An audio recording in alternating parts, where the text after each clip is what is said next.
शुभविवाह या मालिकेच्या 14 डिसेंबरच्या भागामध्ये आता इकडे भूमी आणि आकाश घर शोधण्यासाठी सगळीकडे भटकत असतात. त्यांना कुठेही घर मिळत नसतं. काही ठिकाणचं घर आवडतं तर तिकडे भाडं खूप असतं. भूमी सांगत असते, आकाश इतकं भाडं आपल्याला नाही रे परवडणार. असं म्हणत भूमी आकाशला घेऊन आता मात्र दुसरीकडे जाते. एका ठिकाणी तिला भाडं परवडतं, पण तिकडून बाहेर पडल्यावरती तिथे काही दारुडे माणसं दारू पीत बसलेली असतात. त्यामुळे आकाश हे सगळं पाहतो. ती सगळी माणसं वेड्यासारखी बडबडत असतात, दारूच्या नशेमध्ये काहीही बोलत असतात. आकाश म्हणतो, सायकल राणी, या घराचं भाडं जरी आपल्याला परवडत असलं तरीसुद्धा आपण इथे नाही राहू शकत, कारण ही इथली माणसं मला काही बरोबर नाही वाटत आहे. याच्यावरती भूमी सांगते, हो आकाश, तुझं म्हणणं बरोबर आहे. आपल्याला इथे नाही राहता येणार, त्यामुळे आपण इथून निघूया. असं म्हणत आकाश आणि भूमी दुसरीकडे जातात. पण त्यांना कुठेही घर मिळत नसतं. तो माणूस सांगत असतो, एवढ्याशा भाड्यामध्ये तुम्हाला इथेच घर मिळणार आहे. तोपर्यंत रागिणीने सांगितल्याप्रमाणे पौर्णिमा निलांबरीला कॉल करते आणि भूमी तिकडे आले का म्हणून विचारते.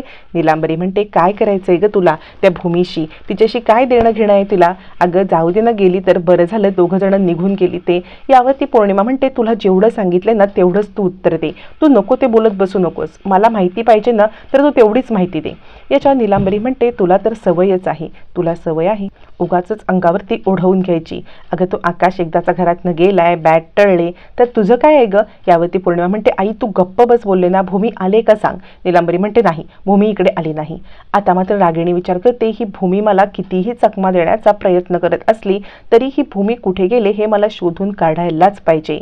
आणि आता हिला शोधल्याशिवाय मला पुढचा पर्याय नाही आहे. ही तिच्या घरी गेली नाही, माझा पत्ता माहीत नाही आहे, हिचा शोध कसा घ्यावा असा विचार आता रागिणी करत असते. आणि ती आपल्या माणसांना कॉल करते आणि भूमीचा ताबडतोब शोध घ्यायला सांगते. तोपर्यंत रात्र झालेली असते. घर काही मिळालेलं नसतं. आकाश म्हणत असतो, सायकल राणी, मला हा गेम जरी आवडत असला ना तरी आत्ता माझ्या पोटामध्ये कावळे ओरडायला लागलेत. असं म्हणत तो आशाळभूत नजरेने इकडे तिकडे पाहत असतो. तितक्यात भूमी म्हणते, हे बघ आकाश, इकडे न पावभाजीची गाडी आहे, चल आपण छानपैकी पावभाजी खाऊया. आणि मग भूमी पावभाजीची ऑर्डर देते. दोघं जण बाकड्यावरती बसून पावभाजी मागवतात.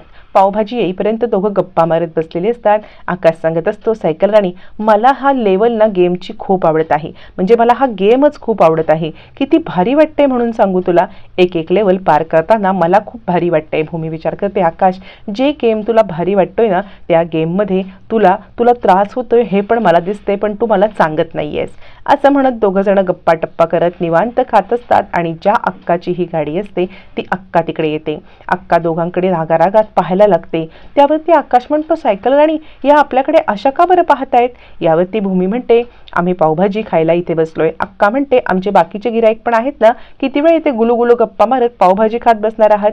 यावरती आकाश म्हणतो, आमची पावभाजी अजून खाऊन नाही झालेली आहे. अक्का म्हणते, ते नंतर बघा, पहिले माझे पैसे काढा बरं. यावरती आकाश म्हणतो, मावशी. अक्का म्हणते, मावशी, नातं जोडू नकोस. आकाश म्हणतो, काकी. अक्का म्हणते, काकी बिकी काय नाही, तुझ्या काकाशी नातं जोडतोस काय माझं? एक लक्षात घ्या, पैसे द्या आणि इथून निघा. पिंट्या, हे सगळं साफ कर बरं. आकाश म्हणत असतो, आम्ही तर पावभाजी खाल्लीच नाही, मग आम्ही कसले पैसे द्यायचे? भूमी त्याला शांत करते आणि म्हणते, अक्का, किती पैसे झाले तुमचे? अक्का सांगते, 70 रुपये. मग भूमी 500ची नोट काढून अक्कांना देते आणि म्हणते, अक्का, हे घ्या पैसे. अक्का 500ची नोट घेते, उलट सुलट तपासून बघते, नोट खरी आहे काय बघते आणि नोट आपल्या गल्ल्यात टाकते. भूमी बराच वेळ वाट पाहत असते की अक्कावरचे सुट्टे पैसे देतील, पण अक्का सुट्टे पैसे देण्याचं नाव काही काढतच नसते. मग मात्र भूमी म्हणते, अक्का, अहो आमचे सुट्टे पैसे देताय ना? अक्का म्हणते, कसले पैसे? भूमी म्हणते, मी 500 रुपये दिले, 70 रुपये झाले, पुढचे सुट्टे पैसे द्या. यावरती अक्का म्हणते, आत्ता सुट्टे नाही आहेत, चल निघ इथून. यावर भूमी म्हणते, असं काय करताय? नाही आहेत म्हणजे काय? यावरती अक्का म्हणते, म्हटलं ना मी तुला, आत्ता सुट्टे पैसे नाही आहेत, उद्या ये जा. असं म्हणत ती भूमीला आता तिकडून पाठवते.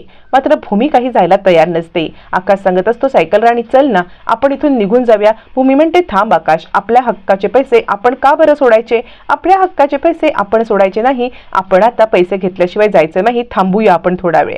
आकाश विचार करतो, सायकल राणीला ही बाई काहीतरी बोलेल, मग काय करू? पण भूमी हट्टाला पेटलेली असते, अक्का हट्टाला पेटलेली असते. अक्का म्हणते, दिसतेस तर श्रीमंता घरची, आणि एवढ्याशा पैशासाठी कसली ग माझ्याशी हे करतेस? काही पैसे बिसे तुला मिळणार नाहीत. यावरती भूमी म्हणते, अक्का, अहो असं काय करताय? मी श्रीमंता घरची असले तरी हे आमच्या कष्टाचे पैसे आहेत.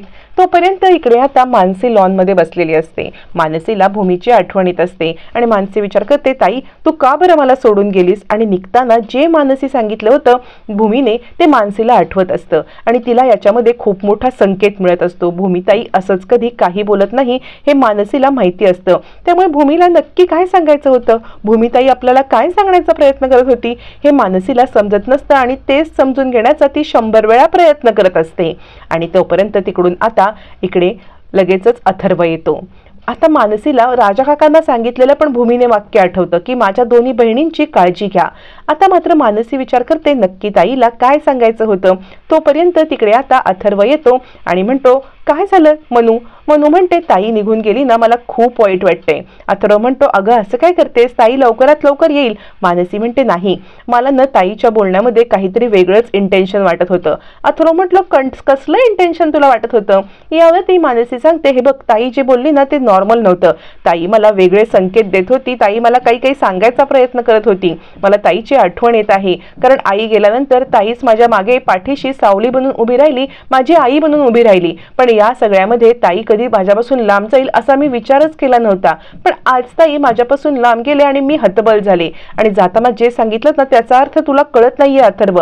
अथर्व म्हणतो काय सांगितलं आता ताईने. यावरती मानसी सांगते तिने सांगितलं की आपल्या जीवाचा धोका अजून टळलेला नाहीये, आपल्या सगळ्यांच्या जीवाला धोका आहे, पण धोका देणारी व्यक्ती कोण आहे हे मात्र ताई काही बोलली नाही. खरंच ताई का गेली असेल, खरंच कामासाठी गेली असेल की काहीतरी वेगळं कारण असेल अथर्व असं म्हणत आता इकडे मानसी अस्वस्थ असते. अथर्वला 10 वेळा विचारत असते की काय झालं असेल, काय झालं असेल. अथर्व मात्र मानसीला समजवत असतो. मानसी सांगते नाही या सगळ्यामध्ये काहीतरी गूढ आहे. यावरती अथर्व म्हणतो एक काम कर बरं, तू एक काम कर शांत हो, तू शांत हो, मी तुला खात्री देतो की मी काही दिवसातच भूमिताईला आणि आकाशला इकडे घेऊन येईन आणि मग मात्र तुझं समाधान होईल का. हे बघ मनू आता शांत हो असं म्हणत अथर्व मानसीला शांत करत असतो. सांगत असते अक्का माझे पैसे द्या ना. यावरती अक्का म्हणतात काय तू श्रीमंत घरची तरी सुद्धा माझ्याकडे पैसे मागतेस. भूमी म्हणते श्रीमंत घरची आणि गरीब घरची प्रश्न नाहीये, माझे पैसे तुमच्याकडे आहेत ते पैसे तुम्ही मला द्या. यावरती अक्का म्हणते आत्ता माझ्याकडे सुट्टे नाहीयेत, तू ये उद्या. भूमी म्हणते हे काय उद्या वगैरे ये, मला माझे पैसे आत्ताच हवेत. अक्का पैसे द्यायला तयार नसतात. भूमी हट्टाला पेटलेली असते. मग मात्र आकाश आता युक्ती करतो. आकाश तिथे जमलेल्या लोकांकडे पावभाजीचे पैसे गोळा करायला लागतो आणि दादा पावभाजीचे तुमचे किती पैसे झाले द्या बरं असे सुट्टे पैसे सगळ्या लोकांकडून जमा करतो. सगळ्या लोकांकडून सुट्टे जमा करून 500चे सुट्टे जमतात सुद्धा.